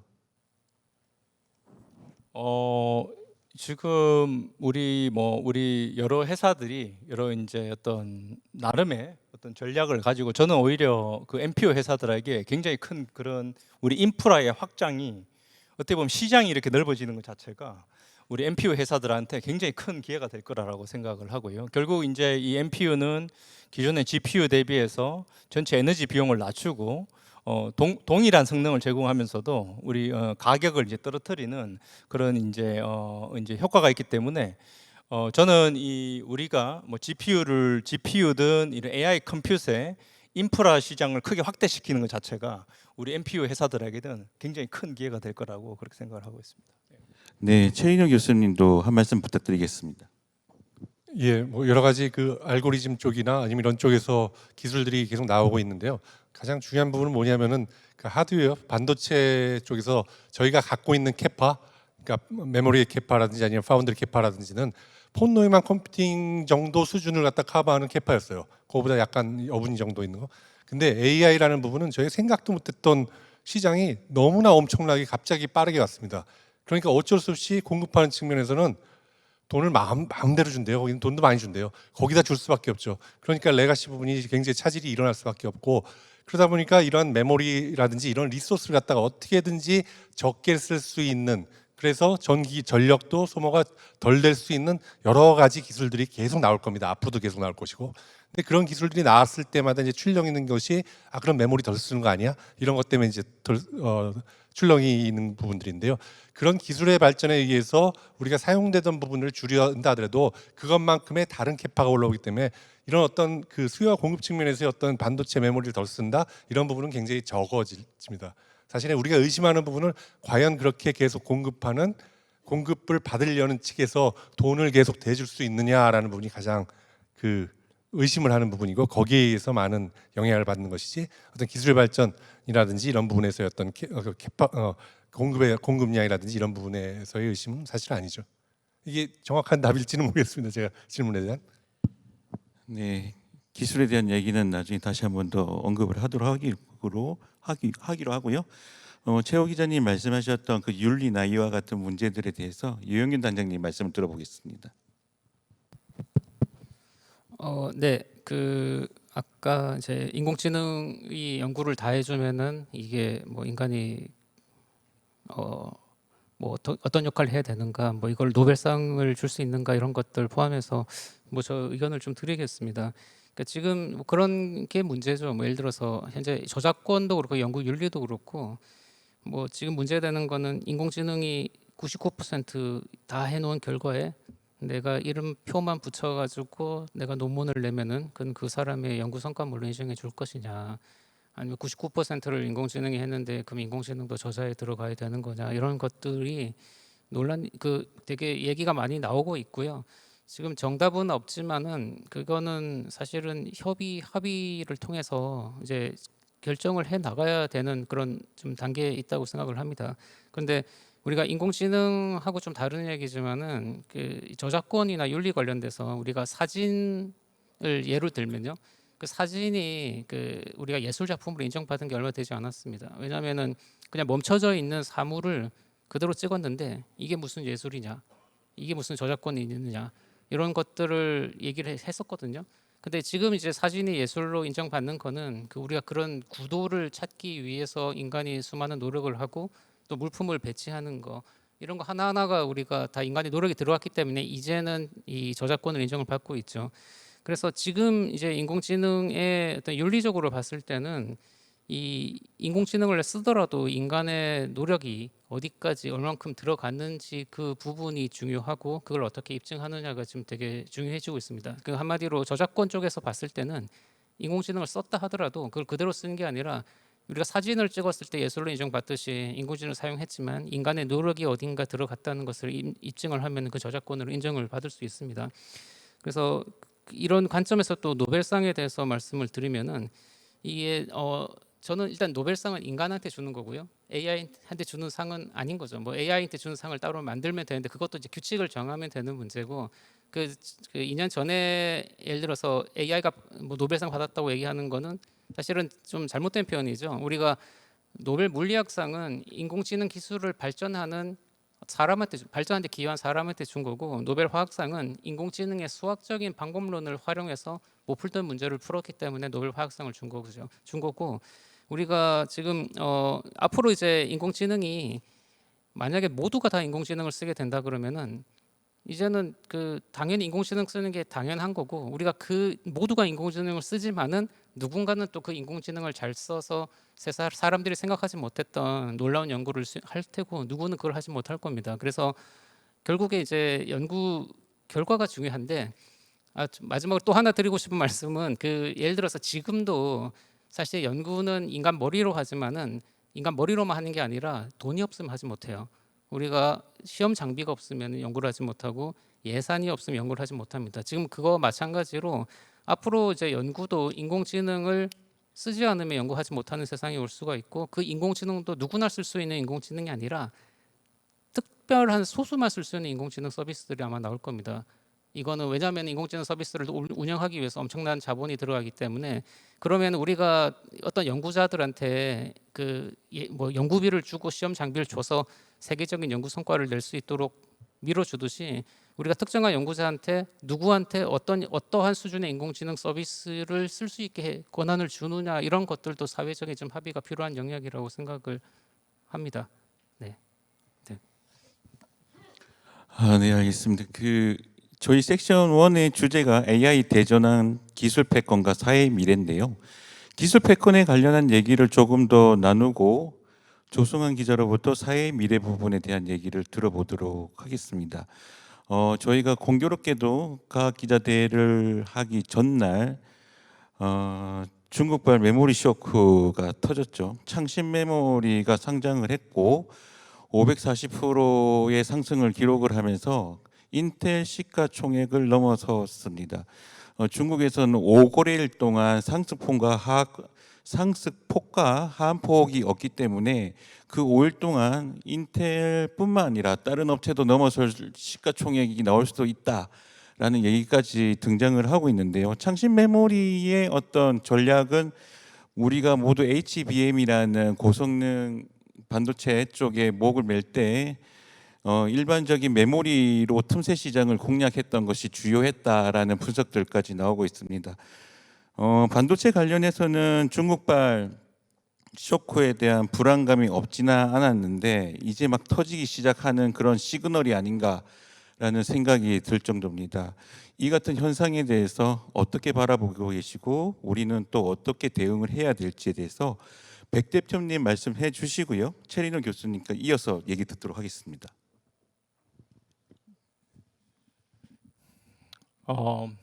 결국 우리가 이 메모리 산업의 지금 극호황인 상황에서 우리가 또 한편으로는 우리 메모리 산업을 훨씬 더 이제 강화하면서도 동시에 이제 새로운 밸류 체인으로 우리가 새로운 성장 동력으로 우리가 이제 다시 그런 영역을 확보해 나가는 게 더 이제 부가가치가 높은 영역으로 우리가 가는 게 우리가 동시에 이를 준비하고 저는 이 두 가지가 서로 또한 상보적인 시너지를 낸다고 생각을 하거든요. 결국 지금의 어떤 메모리 기술의 어떤 첨단 메모리 기술의 결국 이제 사용처가 또 이제 고성능 AI 반도체와 이런 시스템 영역이기 때문에 이게 이 AI 반도체와 이 AI 시스템 영역이 위로는 AI 산업을 이제 뒷받치는 이런 건강한 이제 인프라인과 동시에 우리 반도체를 본다면 우리 반도체의 첨단 영역을 더욱더 속도감 있게 더 심화시키는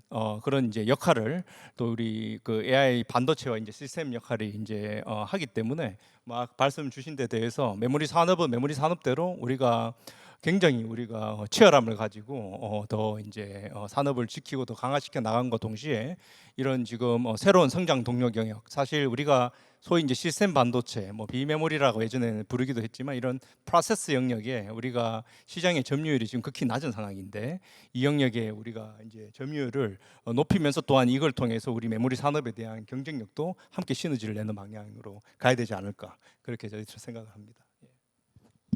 예, 창신 메모리가 굉장히 지금 빨리 상장하고 굉장히 좋은 시장에서 반응을 보이는 이유는 아까도 말씀드린 대로 캐파가 부족합니다. 레가시를 만들 것들을 갖다 다 없어요. 그래서 쇼티지죠. 그리고 쇼티지이기 때문에 뭐든지 메모리를 만들면 갖다 쓰겠다라는 게 지금 업체들의 얘기인데 거기에 이제 창신이 공급할 수 있다라는 부분인데 반도체 산업이라는 게 굉장히 특이한 게 뭐냐면은 굉장히 많은 자본이 필요하다는 거야. 한 20, 그러니까 팹 하나를 짓는데 요즘에는 20조가 넘어서 30조, 40조거든요. 그 정도가 돼야지 팹 하나를 정도를 지을 수 있는데 그 정도를 넣어가지고 계속 적자를 본다.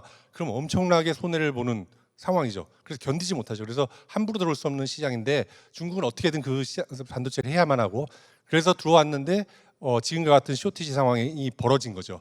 근데 사실은 이게 좀 더 일찍 들어와서 이런 것들이 벌어졌어야 했는데 미국이 그간에는 장비라든지 소재 부분에서 무역을 통해 가지고 막고 있어가지고 크지 못했는데 지금 상황은 우리에게도 굉장히 호기지만 우리도 굉장히 뭐 70%, 80%의 이익률을 갖다 보이고 있지 않습니까 메모리가? 그렇지만 중국 창신에게도 굉장히 큰 기회가 됐습니다 사실은. 그래가지고 사실은 이 회사들이 쉽지 않게 커야 되는 상황인데 굉장히 돈을 벌면서 클 수 있는 상황이 만들어져 있죠. 그런 조건이. 근데 그런다면은 이제 기술적으로는 지금 좀 뒤떨어져 있지만 이제 캐치업하고 필드에서 굴리다 보면 기술 올라가니까 캐치업하고 올라갈 텐데 그럼 어떻게 되겠느냐라는 건데 결국은 인력 부분이 어떤 승패를 가를 수밖에 없는 부분이죠. 반도체라는 것은 굉장히 우수한 인력에 굉장히 많은 수의 굉장히 우수한 동기부여가 된 인력들의 헌신이라고 제가 항상 말씀드리거든요. 그걸 다 이길 수 있는 방법. 근데 그 부분에서 우리가 과연 앞설 수 있느냐라는 부분은 굉장히 퀘스천어블하고 그렇다면은 우리가 어느 정도 부분에 그다음에 마켓 시어는 넘겨줘야 되지 않겠냐. 장기적으로는 그렇게 생각하고 있습니다. 예, 최호 기자도 아마 이 반도체 쪽 기술 쪽을 깊게 팔고 있는 기자 중에 한 명인데 이 지금 현재 판도에 대해서 본인의 의견이 있으면 말씀 부탁드리겠습니다. 사실 뭐 주제 분야가 지금 반도체는 아닌데요. 예. 근데 지금 이제 저는 사실은 아까 이제 뭐 그 뭐 질문 아닌 질문인데, 그러니까 이제 아까도 말씀드렸지만 그 메모리 쪽 시장이 사실 이제 여러 요인에 의해서 굉장히 뭐 전망이 왔다 갔다 하고 출렁이기도 하고 하는데 그 아까 이제 그 조 기자님 잠깐 말씀하셨던 구글의 이제 그 터보 퀀트 같은 그 전혀 인프라가 들어가지 않고 소프트웨어만으로 이제 메모리를 뭐 할 수 있는 이제 효율화하고 압축하는 그런 기술들 뭐 당연히 이제 얘기가 계속 나올 테고 중국도 그런 분야에서 이제 굉장히 많이 뭐 노력을 하고 있다 얘기를 들었는데 앞으로 좀 그런 그 소프트웨어를 통한 그러니까 인프라 투자 없이 그 효율화할 수 있는 분야의 시장을 좀 어떻게 전망하고 계시고 그런 것들이 이제 실제로 그 메모리 수요를 뭐 드라마틱하게 좀 낮출 수 있는 것인지 개인적으로 좀 궁금한 분야라 일단 말씀 겸 질문 한번 드려봅니다. 백 대표님 답변 부탁드리겠습니다. 네.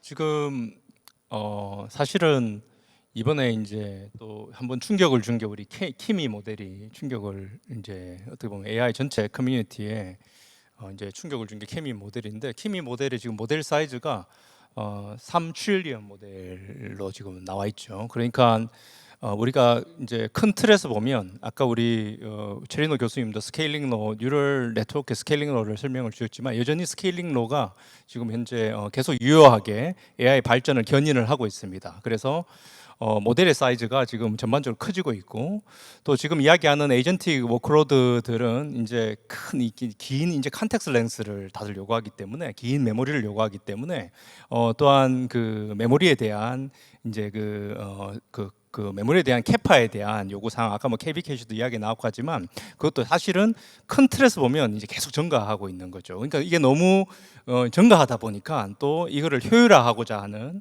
그런 이제 노력들도 이와 더불어서 굉장히 이제 치열하게 이루어지고 있지만 큰 틀에서 본다면 메모리에 대한 수요는 지금 현재 AI의 그런 이제 발전 사항들을 보면 여전히 이제 메모리에 대한 이제 수요가 굉장히 이제 더욱더 커지는 방향으로 인더스트리가 지금 현재 상황에서 봤을 때는 이제 계속해서 이제 발전을 하고 있고 그런데 어느 시점에 되면 아까 말씀 주신 효율화를 시키고 또 비용을 갖다가 낮추고 통제하기 위한 노력도 이제 지속적으로 될 거라서 어느 정도 어느 시점에 되면 이게 어떤 균형점을 이제 맞추는 그런 이제 지점이 있을 거라고 기대하지만 또 한편으로 여기서 변수는 이제 사람들이 얼마나 AI를 많이 쓰느냐도 이제 중요하고 사람들이 AI를 많이 사용하면 아무리 내가 효율화를 해도 효율화한 만큼 또 수요가 늘어나면 전체 이제 캐파가 이제 증가하기 때문에 또 지금 AI가 각 그 벌티컬 영역으로 지금 빠르게 확장되고 있기 때문에 어쨌든 큰 틀에서 보면 상당 기간 동안 한동안은 그 메모리에 대한 저는 수요가 계속해서 이제 늘어날 거다. 큰 틀에서는 그렇게 저는 좀 생각을 합니다. 네, 조금 가열된 분위기를 조금 낮추고 우리가 이제 또 다른 이야기 주제를 꺼내 보도록 하겠습니다. 어쨌든 추격을 당하고 있고 그런 측면에서 우리는 새로운 시작을 더욱더 개척해 나갈 필요는 있는 것 같습니다. 최린호 교수님이 오늘 발제해 주신 내용 중에 보면 아주 흥미를 끄는 것이 우주 데이터 센터 얘기를 해 주셨는데요. 우주 데이터 센터의 어떤 얘기를 하시면서 이게 긍정적인 얘기인지 아니면 비관적인 얘기인지 그 방향이 모호하다라는 느낌을 받았는데 교수님은 그 우주 데이터 센터에 대해서 어떤 견해를 갖고 있는지 조금 더 구체적으로 말씀 부탁드립니다. 예, 아까 제가 발표 때도 말씀드렸듯이 그러니까 일론 머스크의 계산과는 달리 비용 측면에서는 한 3배 정도 IEEE 스펙트럼에 지난달에 나온 기사죠. 한 3배 정도 더 많이 나온다고 합니다. 근데 그 3배라는 계산 안에는 그러니까 주민 수용성이라는 부분이 빠져 있다라는 거죠. 근데 데이터 센터의 가장 큰 문제는 지금의 가장 큰 문제는 바로 그 주민 수용성입니다. 미국에서도 각 주마다 지금 절대 못 짓게 하겠다라는 주들이 굉장히 많이 발생하고 있거든요.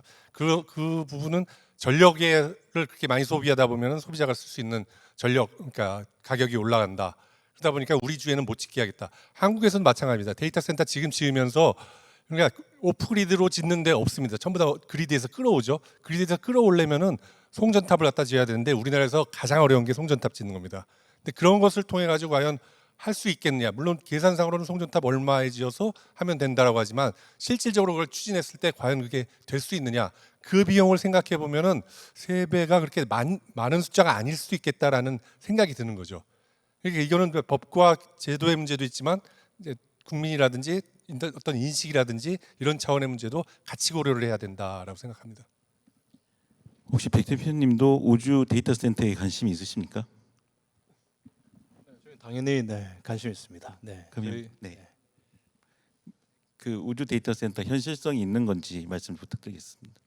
우리 그 최린호 교수님께서 잘 요약을 해주셨는데 뭐 엔지니어링적으로는 이제 지금 가능한 방법들을 여러 가지 또 챌린지들이 있겠지만 지금 이제 피지빌리티 가능성들을 이제 보고 있고 말씀 주신 대로 이제 사실 이제 경제성으로 따지면 현재로 봐서는 사실은 뭐 기대했던 것만큼 경제적이지 않다고 하지만 사실 우주 데이터 센터의 이제 장점은 어떻게 보면 그 데이터 센터를 어떻게 보면 굉장히 무한히 이제 확장할 수 있는 그런 이제 기술이기 때문에 우리가 AI 그 워크로드에 대한 AI에 대한 수요가 앞으로 정말 급증한다면 우주 AI 데이터 센터가 뭐 공상에만 있는 게 아니라 어떻게 보면 우리가 이제 가야 될 기술의 가능성일 수도 있다. 저희들 그렇게 생각을 하고 있고 기술적으로는 상당히 좀 흥미로운 또 그런 영역이라 생각하고 있습니다. 네, 저희가 이번 행사를 준비함에 있어서 사전 질의를 받은 내용들이 있는데요. 사전 질의 수백여 가지의 질문들을 함축을 하면 이렇습니다. 반도체 기술이 우리 사회와 산업 경제 전반에 어떤 변화를 가져올 것으로 전망을 하느냐, 특히 국민의 일상이나 기업 산업 생태계 측면에서 가장 주목해야 할 변화의 과제는 무엇이라고 보느냐라는 질문으로 모여지는데요. 이에 대해서는 조승환 기자님께서 말씀해 주시겠습니다. 네, 뭐 산업 쪽은 뭐 이미 너무 말씀 많이 해주신 것 같고 저는 국민 일상이나 뭐 이런 쪽을 좀 보면 저는 AI를 볼 때 이런 생각을 하는데 AI가 결국은 인간이 다루는 일의 양을 늘리는 방향이라고 생각하거든요. 인간이 그러니까 예를 들어서 뭐 옛날에 뭐 스타크래프트 게임을 하면 저희가 예전에 인구수 200을 다루는데 기술이 발전하면서 인구수를 한 뭐 1000 다룰 수 있는 거죠. 네, 혼자서도 충분히 그런 형태로 간다고 생각해서 그것을 뒷받침하는 게 인프라들이다 보니까 이제 반도체들도 늘어나고 뭐 그런 식으로 간다고 생각하는데 근데 이 일을 늘리면은 저희가 정말 사람들이 일을 잘해가지고 일을 더 준다라고 하면 좋은 일이 있고 나쁜 일이 있어요. 이 일을 할 때 뭐 이거는 이렇게 하면은 굉장히 잘 발전할 수 있지만 저거는 저렇게 하면은 굉장히 정크스러운 일들이 있는데 좋은 일이 늘어나면 당연히 좋은 방향으로 가는 건데 나쁜 일이 늘어날 때 좀 수습을 해야 되는 거잖아요. 그래서 그런 것들에 대한 과제가 지금 좀 필요한 것 같아요. 좋은 일이 늘어나는 방향으로 많이 가야 되는데 예를 들어서 저는 이제 뭐 아까도 AI 과학자 이런 말씀을 해주셨는데 AI 과학자가 이제 가설을 생성하고 뭐 이러면서 이게 좋을 수 있는데 가설을 생성했는데 가설이 쓸모가 없으면 시간을 날릴 수도 있잖아요. 반대로 얘기하면 그러면은 이런 것들을 어떻게 정리하느냐 이런 것들에 대한 과제가 필요한 것 같아요. 그래서 지금 저희가 계속 AI를 막 도입을 하면서 사람들이 뭐 개인으로 하는 일의 양도 많아지고 뭐 이런 것들을 할 때 어떻게 좀 잘 걸러낼 것이냐 이렇게 다 하는 일들을 그게 좀 있어야 된다고 생각을 합니다. 지금 뭐 이 AI가 일을 늘리면서 뭐 예를 들어서 뭐 일자리가 줄어든다 뭐 이런 얘기도 하고 이런 것도 굉장히 중요한 사회적 이슈인데 저는 개인적으로는 크게 동의하지는 않거든요. 왜냐하면 한 사람이 하는 일이 늘어나는 방향을 보통 세상이 선호를 하지 한 사람이 일을 많이 하기 때문에 다른 사람들은 일을 뭐 안 하고 뭐 그렇게 해서 일자리를 줄이고 뭐 이런 식으로 생각하지 않거든요. 사회가 전체적으로 팽창하는 방향으로 간다고 생각을 해서 그렇다면은 그런 일들이 늘어날 때 어떤 식으로 좋은 일들이 가장 많이 늘어날 수 있게 하느냐 그런 형태의 뭐 규정이든지 규제든지 아니면은 뭐 합의든지 뭐 윤리든지 이런 것들을 빨리빨리 만들어야 더 이제 좋은 방향으로 갈 수 있다고 생각하는데 그런 면에서 이제 일상생활에서 국민들이 AI를 활용할 때 가장 먼저 필요한 게 오히려 저는 뭐 규제나 그런 윤리일 수 있겠다는 생각이 들어요. 왜냐하면 그 방향이 안 정해지고 계속해서 늘리다 보면 나중에 그 수습하는 비용이 훨씬 더 클 거라는 생각을 하거든요. 그래서 그런 것들을 좀 항상 이제 좀 논의를 같이 하면서 가는 그것이 좀 과제가 되지 않을까라는 생각을 합니다. 네, 말씀 고맙습니다. 이제 현장에 계신 여러분의 질문도 받아보겠습니다. 앞서 최린호 교수님과 유영군 단장님의 발표 그리고 이어진 패널 토론 내용을 들으시면서 궁금한 점이나 난 이 부분에 대해서 이렇게 생각한다라는 의견 게재를 해주실 분이 계시면 손을 들어서 말씀을 해주시면 고맙겠습니다. 혹시 있으실까요? 네, 제가 지목하겠습니다. 정의건 이사장님 말씀 부탁드리겠습니다. 계속 아까부터 쭉 열심히 들어와 주셨는데요. 네, 나름 또 AI 쪽 전문가이시기도 하고 해서요. 보면 결국은 저는 AI라든지 기술 패권의 문제는 우리가 어떻게 대응하느냐의 문제라고 생각합니다. 왜냐하면 기술 패권은 한국의 주제는 아니라고 생각하고 한국은 오히려 대응해야 되는 그런 상황이잖아요. 그래서 이렇게 지금 복잡한 상황에서 한국의 대응 전략 중에 여기 계신 전문가들 중에 어떤 식의 우선순위를 둬야 될지 지금 계속 상황이 바뀌잖아요. 상황이 바뀔 때 우리가 AI 대전환에 있어서 우리가 어떤 대응 전략을 가져야 될지 그 우선순위에 대해서 생각하시는 걸 좀 말씀해 주셨으면 합니다. 네, 누가 말씀을 해주실까요? 교수님 부탁드리겠습니다. 네. 그래서 여러 가지가 생각이 떠오르는데요. 사실은 AI 부분에서 지금 당장 저희가 필요한 건 AI 인프라인 것 같습니다. 사실 AI 인프라에는 인력까지 포함되는 부분이죠. 그러니까 AI를 그러니까 산업 현장이나 아니면 학생들이 더 잘 쓸 수 있게끔 지금 학생들 같은 경우에 젊은 친구들 같은 경우에 AI를 굉장히 가깝게 이용하고 많이 쓰고 있습니다. 사실. 근데 그런 것들 갖다가 모델을 갖다 쓸 수 있도록 지원한다든지 그런 모델이 이제 국내에서 돌아갈 수 있는 데이터 센터를 하려면은 지금 우리가 뭐 10기가 정도 뭐 요 정도 지금 그 AI 인프라를 생각하고 있는데 미국 같은 경우에 하이퍼스케일러 하나가 10기가 이상을 하고 있거든요. 2, 30기가들을 생각하고 있는데 그런 측면에서 우리가 한다면은 그런 것들을 갖다 어느 정도까지 해야 될지 거기에 대한 전력이라든지 이러한 부분을 어떻게 하고 또 거기에 돌릴 수 있는 모델을 갖다가 어느 걸 쓸 것인지 이런 부분의 인프라에 관한 부분을 갖다가 빨리 조금 더 지원이 되고 공급이 돼야 되지 않을까라는 생각하고 있습니다. 네, AI 인프라와 관련해서 정말 빼놓을 수 없는 기관이죠. 슈퍼컴퓨터를 다루고 있는 키스티의 이식 원장님께 오늘 발표 내용과 패널 토론의 내용에 대한 어떤 총평을 한번 들어보도록 하겠습니다. 예, 안녕하세요. 키스티 이시입니다. 사실 저도 계속 비슷한 고민을 하고 있어요. 뭐냐면은 저희도 뭐 사실 좀 굉장히 다양한 컴퓨터 써왔는데 그게 계속 아키텍처는 변해오고 점점 더 복잡해지고 있고, 또 한 가지는 전력 문제가 도저히 지구가 감당할 수 없게 폭증하고 있어요. 이걸 과연 어떻게 할 것인가. 그래서 뭐 저 혼자 공상의 나래를 펴고 지금 반도체로는 안 되겠다. 뭔가 새로운 반도체가 필요하다는 생각을 하고 있어요. 그러면서 오늘 최인호 교수님 발표 참 재밌었어요. 그리고 또 한 가지는 백준호 제가 대표님께 궁금한 게 사실 많은 그 MP 업체가 이제 물건을 팔러 와요. 우리 국내에도 두 회사가 있지만 저 외국에서 세레브라스라든지 뭐 텐서 토렌트도 있고 뭐 삼바 많은 업체에서 접근하고 있는데, 이제 백 대표님 그 만들고 있는 그 MPU가 타겟이 어떤 하이퍼스케일러를 목표로 하고 계신가요? 아니면은 이제 일반적인 커스터머 소비자도 생각하고 계신가요? 지금 사실 대부분의 우리 사용자들이 다들 프론티어 모델들을 쓰고 예, 있기 때문에 예. 사실은 뭐 하이퍼스케일러든 우리 일반 사용자들이 뭐 특별한 사용 그 용도가 구분이 된다기보다는 예.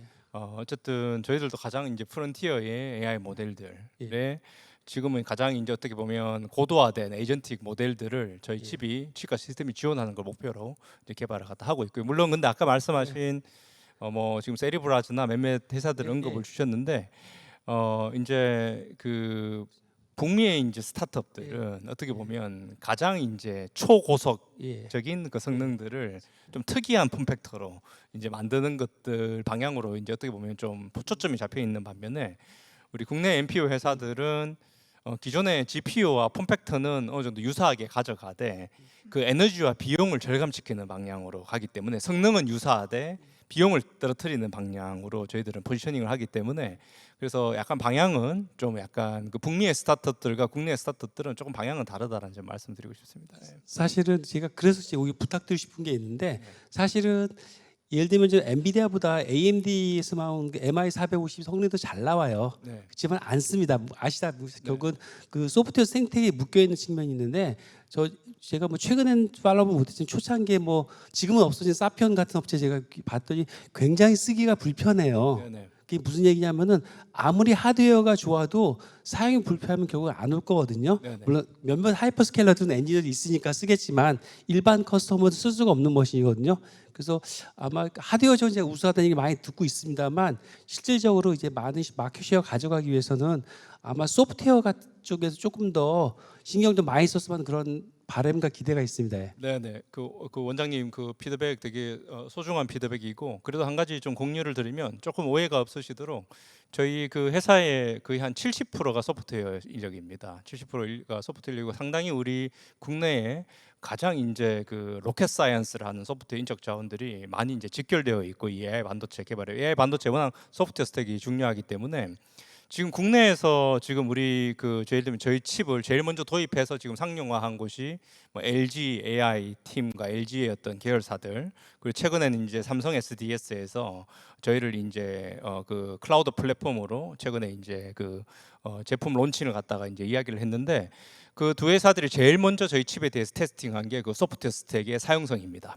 그래서 거의 지난 한 1년에 걸쳐서 국내에 어떻게 보면 가장 높은 기준을 가진 대기업들이 충분히 테스팅을 가진 후에 상용화를 결정했기 때문에 지금 우리 소프트웨어 스택의 사용성이 어느 정도 상당히 지금 고도화되고 있다. 이 점을 좀 충분히 한번 좀 물론 저희가 더 앞으로 해나가야 될 일이 많긴 한데, 지금 말씀하신 대로 우리가 소프트웨어에 굉장히 중점을 두고 저희가 회사의 역사가 지금 한 9년 반 정도 되는데요. 지난 9년 반에 걸쳐서 굉장히 그 소프트웨어 역점을 두고 개발을 해왔기 때문에 지금 아마 우리 실제 사용해 보시면 생각보다 우리 소프트웨어 스택이 상당히 사용성이 확보되어 있다는 점도 한번 다시 말씀 좀 드리고 싶습니다. 네, 아주 열띤 토론 이제 섹션 1을 마무리할 시간이 됐습니다. 섹션 2에서는 그 비만 치료제라는 아주 핫한 주제로 이야기를 이어갈 테니까요. 끝까지 자리 함께 해주셨으면 좋겠습니다. 오늘 논의가 대한민국이 AI 시대를 준비하는 데 작은 이정표가 되기를 바랍니다. 귀한 말씀 들려주신 패널 여러분께 다시 한번 감사드리며 끝까지 함께 해주신 청중 여러분께도 진심으로 감사의 말씀드립니다. 고맙습니다.